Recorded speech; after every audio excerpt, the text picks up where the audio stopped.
Welcome back, guys. I trust you've been staying safe. Now, before I get into today's case, which is a very crazy one, kindly subscribe to the channel. Help us grow. We go through so much to bring you the best. We are doing the most for you. Please just help us by clicking the subscribe button, turning on post notification, and sharing our videos, leaving a comment. Now, let's get into today's case. So, imagine this.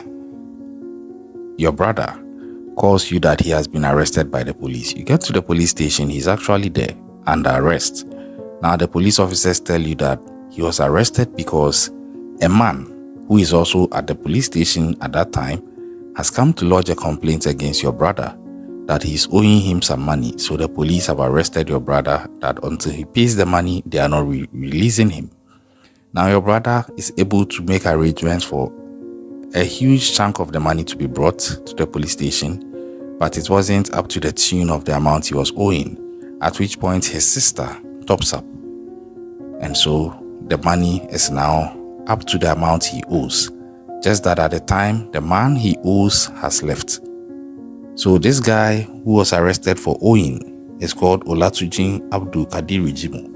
Now, when the money was set and ready to be paid off so Abdul could be released, the police can't release him because the one who lodged the complaint for him to be arrested had left. So until he comes back, they cannot release him. So the family should go, and Abdul Kadiri will spend the night in jail. So that was how it played out until the next morning, where the family will come back under the intention that they are coming for Abdul Kadiri to sort out and take him home, only to be told by the police that he was dead. Yeah, just like that. Now, this case is an evolving case coming from Nigeria in West Africa, and it is crazy. But everything I'm bringing you is a reaction from an account of this case as has been put out by this activist in Nigeria by name VeryDarkMan. If you are not familiar with him, he's an activist in Nigeria, a very popular one. You can look him up on social media. He has pursued a lot of activism on trending issues in Nigeria. He's been to the police station quite a number of times, so I know he knows a bit about what they do and what they should do and what they shouldn't do. Let's go and listen to the full account of this case from him, after which I would also come and add my 2 cents. Alright, so this video may contain some image and some graphics that some people may find offensive, so viewer discretion is advised. Furthermore, to the first PRO, anytime I post a video where I mention your name, some people on some high level usually call me to say you complain to them that I'm disrespecting you. I would like to apologize because in this particular video, I would need answers from you, and I want to believe that after this video, a lot of well-meaning Nigerians will also need answers as to what happened in this case. Now, the person on my screen, his name is Olatunji Abdulqadir Jimoh. Olatunji Abdulqadir Jimoh was leaving his house on the 20th of December, according to the story. He was leaving his house on the 20th of December when the police arrested him. They arrested him and they took him to the station. When he got to the station, they told him that one Mr. Gabriel Sunday in Olam Farm off a road, Kwara State, that the man reported him that he was owing Mr. Sunday 220,000 naira. And he's not going to leave the police station if he does not pay that 220,000 naira. So immediately he reached out to his mother who sells chicken. So I called the mother and said, oh, the police arrested me because I'm owing one Mr. Sunday. Please, we need money. If not, I will not live here. So the mother ran to the station after her business. She ran to the station and she told them, oh, the only money we have here from my business is 175,000 naira. So she brought the money and gave it to the police. The police said, no, if the money is not complete, he is not going to live there. Coincidentally, his younger sister just collected her jaw. She collected 350,000 naira from her jaw. So she also came to the station and said, okay, we have the complete money. Take 220,000 naira and let Olatunji go home with us. The police refused. They said the complainant is not around, that is in Ibadan. So they said, even if the complainant is not around, the money is here. The reason why this guy was brought to the station is because he's owing. Now, this is the debt. All you have to do is to let him go. Hold on to this money. Let him go. Tomorrow we come back. Then we settle the case. The police still insisted that they would lock him up. After pleading with the police, they found out that the police were adamant to make sure the guy stayed there. They wanted him to stay there. So it was clear to them that they just wanted Olatunji. They want to punish him, and they want to make sure that Olatunji will sleep in detention. So pleading, it didn't work. So they agreed that they will come back the next day in the morning. They left. When they got home, towards around 2 a.m., according to the sister, she started receiving calls from the police station. They kept on calling her. She is a nursing mother, but she picked. They said, oh, come and carry your brother. She said, come and carry my brother. We just left the station barely 6 hours ago. We were begging you guys that release him to us. We came with the money. You refused to release him. Now you are calling me by 2 a.m. I am a nursing mother. I can't come. Good night. Tomorrow morning, I'll see you. She told her mother, she told the friends and said, this is what police just called me. And they said, oh, don't worry, sleep. Tomorrow we go. They went there the next day at 7 a.m. They tried to see Olatunji. The police refused them from seeing Olatunji. Until 8 a.m. when the police accepted that they could see Olatunji in Kwara State Police Command. They entered, they noticed that the station, the cell where Olatunji was the previous day, that cell, there was blood on the spot where Olatunji was sitting before they left. So they asked police, where's Olatunji and why is there blood on the ground? Police said Olatunji hung himself. That was when the wahala started. Olatunji hung himself how? We just left Olatunji barely 24 hours ago, not even up to 15 hours ago. He was hell and hearty with you guys. We were begging that you should let him come with us. You refused, even after we gave you the money you claim is owing. Now you are telling us that Olatunji hung himself? Where is the body? Let's see Olatunji. Police said the body is in the mortuary. Olatunji hung himself. You didn't stop there. You now want to go and deposit Olatunji's body in the mortuary without telling us his family. How is this done? That went on for like an hour or two. Finally, they agreed to go and see Olatunji in the mortuary. On reaching the mortuary, they found out that Olatunji was cut open, and they've even sewed him. They've cut him open and they stitched him. All these things under 24 hours. Or let's say under 12-15 hours. Everything. He hung himself. They took him to the mortuary. They've already slit him open and they even stitched him. They asked, why did you slit him open? And why did you stitch him? They said it's the process of embalming. What is going on? What is going on? Now, this is the picture. Now, let's carefully analyze something. I don't want to make an innuendo, but let's carefully analyze something.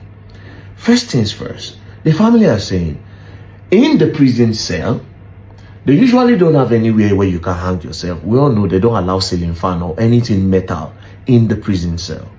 So how did he hang himself? That was when they now brought these pictures.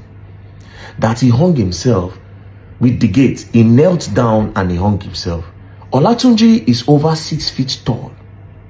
This gate we are talking about is not even up to 10 feet. So how did he hang himself? They said he knelt down. As you can see in the picture, there's bandana around his neck. So they say he knelt down to hang himself. How is it possible? In order to hang yourself, or person where they hang himself, where won't by himself, right? Your leg need to be up for air, make it know they touch anything. Once your leg have contact with the ground, it's not possible to hang yourself again. Now, you are claiming, police are claiming that he knelt down to hang himself. How is that possible? With the way he's struggling, because all the people, like if you go to the people that have committed suicide, if you watch suicidal videos, these people usually hang themselves from up. And at the point, they start struggling and holding. Some people just give up and bend, right? But if this guy hang himself and is choking him and his leg is on the ground, it's not possible. It's absolutely not possible. Now, the craziest part, to sum this all up, According to them, the cell where Olatunji was is different from this video, the cell where they claim that he hung himself. Another question is this to the police. This picture, because I asked the family, how did you get the picture? They said it was the police that presented the picture. Everything is not making sense. Where are the police that are supposed to watch the cell guards? That are supposed to guard the cell, that are supposed to watch the cellmates? Where were they when Olatunji was strangling? Where were they when he was tying all those things and rounding it and putting it around his neck with a bandana? How long is a bandana? And one thing I know with the police, they will take everything from me, although they don't collect clothes. But how long is the bandana that he tied the bandana around his neck and he put it there? It's not making any sense. Again, this Olatunji, I asked the family, I said, did you notice if any organ in his body is missing? They said they don't know. I don't want to make an innuendo, but I am suspecting that it's possible that they moved Olatunji's organ. Now, they say when they started crying out, the IG visited them, the Inspector General of Police, Egbetukun Kayode, that he visited them and he promised them justice, that they should carry out an autopsy. But they refused to present the autopsy result to them. Now, eventually, when they decide to present it, that the autopsy is saying totally different from what the police are saying happened to this guy. And now the police have gone MIA. They've gone cold.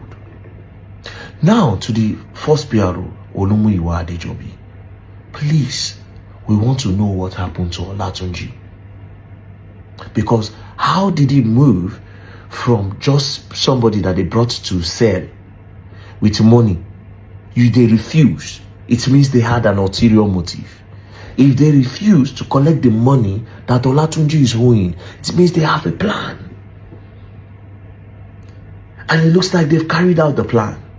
I am suspecting something from this whole thing. I am suspecting that his organ might be moved. Maybe they moved it. I don't know. I am not sure. But it's not making any sense to me, because how do you move him to the mortuary and you've already opened his body? And how does somebody hang themselves by kneeling down on the floor? Somebody that is over 6 feet tall hang himself kneeling down.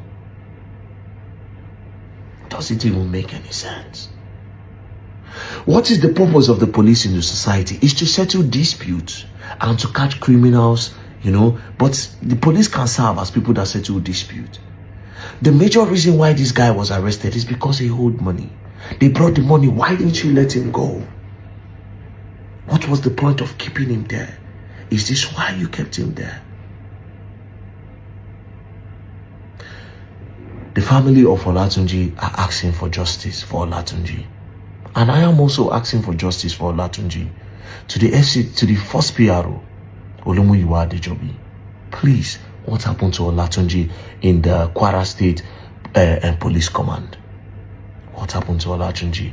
The IG of Police, you've gone there. Please tell your boys to tell us what happened to Olatunji. Because this can happen to anyone. This can happen to Olatunji in a police station. It can happen to anyone and nothing will happen. Please, Nigerian police, what happened to Olatunji? Please tell us. We want to know, because this is scary. It means it can happen to me tomorrow. What happened to Olatunji? Please tell us. Please tell us. All right. So you heard it yourself.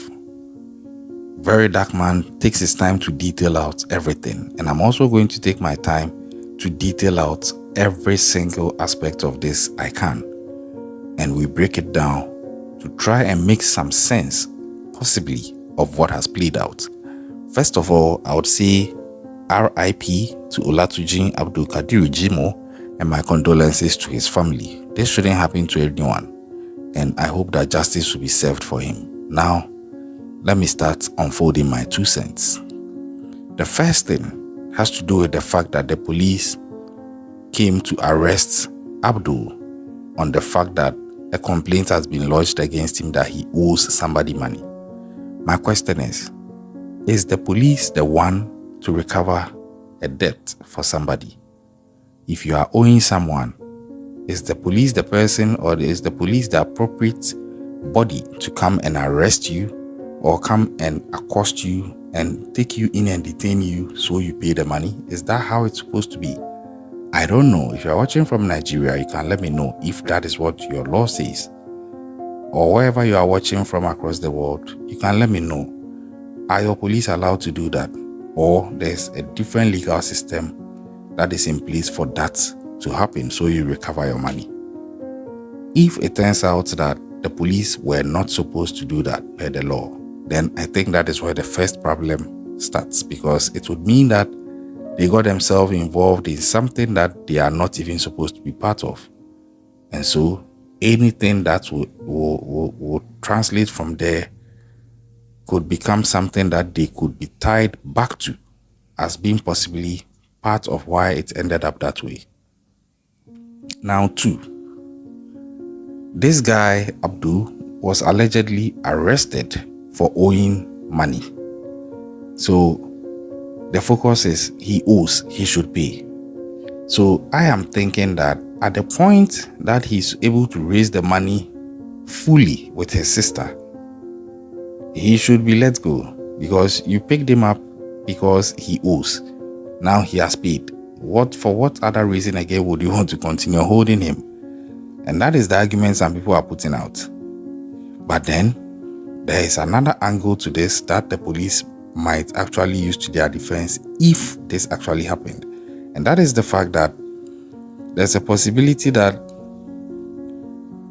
the police didn't take the money because they didn't want to keep the money. Because per what VeryDarkMan said in his account, he's saying that the police said they can't let him go because the man who came to lodge the complaints had left the police station. So he would have to come back before they let him go. And maybe it's also because they wanted him to come back, so they take the money and give it to him and the case closed. Because other than that, if they took the money and the guy left, then it would be that the police have now taken custody of money that does not also belong to them. I don't know how the law plays out in all this in Nigeria, but it's a possible defense as to why the police said they wouldn't allow him to go. But with that also, then why would you want to detain him as if he has still done something wrong? Because he has brought the money. You are looking at the money. What wrong again do you have on him as justification to continue holding him? And I think that's a valid question. But they held him overnight.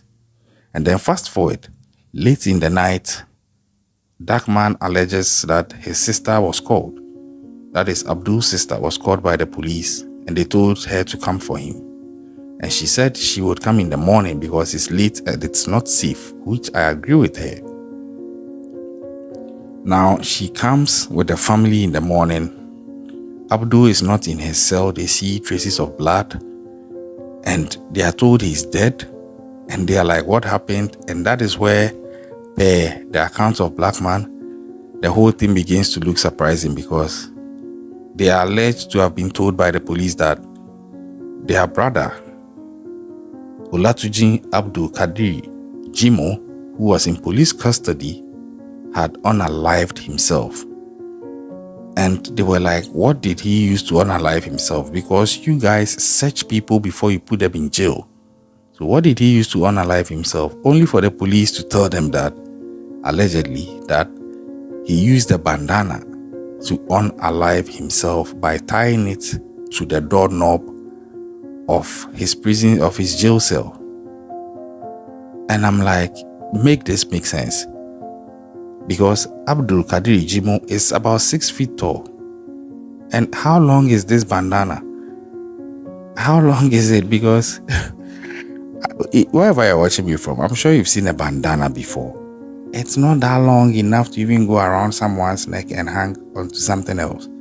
But that is what they are saying happened. And look at the height of a doorknob from the ground as compared to the height of a 6 feet man or a 6 foot man. How does this equation balance? I'm confused. But that is the alleged story that is going on from the police as to the reason as to how come Abdulqadir Jimoh lost his life in their custody. Now the family is like, let us see his remains only for them to find out he's been cut open, autopsy has been done. And they're like, we didn't authorize this. And it's also been alleged they even saw certain marks on him that looked like he was being tortured or he was being afflicted with other injuries before he passed, which are not even corresponding with signs of somebody who had unalived himself the way the police are saying he did. So then the suspicion grows. And the question is, what really happened to Abdulqadir?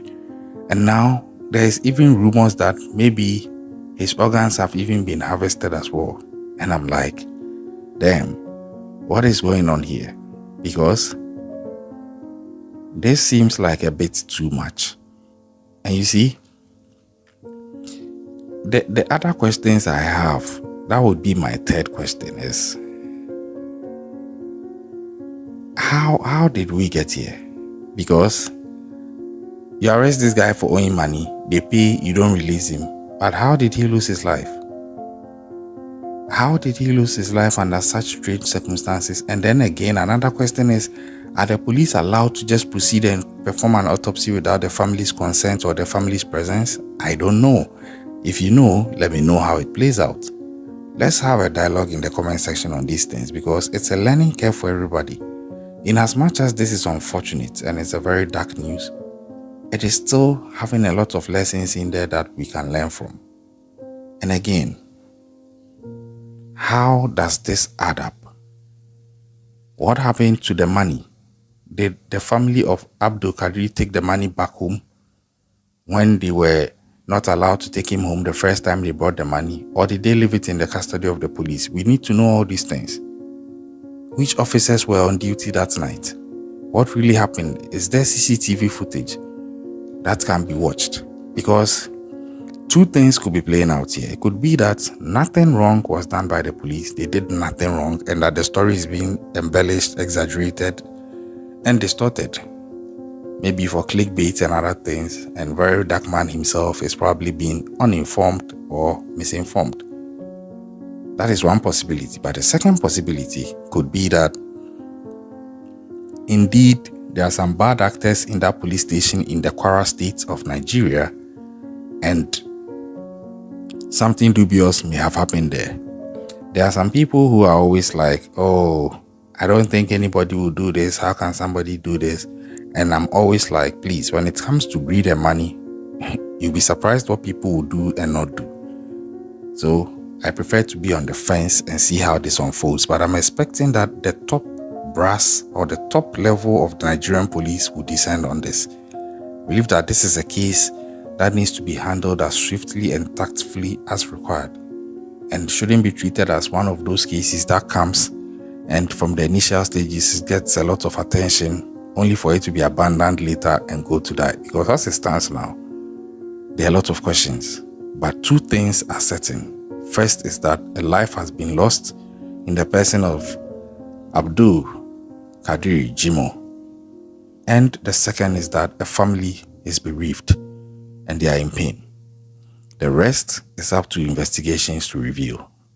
What do you think happened? All these questions I've asked. Are the police the right people to intervene in someone owing another person money? 2, were they supposed to arrest him? 3, couldn't they have released him when he paid the money or when his family brought the money? 4, what do you think happened to him? This guy is about 6 foot tall. Look at that and balance the equation of him being 6 foot tall, using a bandana to unalive himself with the doorknob and the bandana. Are you able to balance that equation? Does it make sense? Make it make sense to me in the comment section. Let's have a discuss. What else do you think happened? Could they have been allowed by law, the police that is, are they allowed by law to perform an autopsy without the family's consent or present? Is that allowed?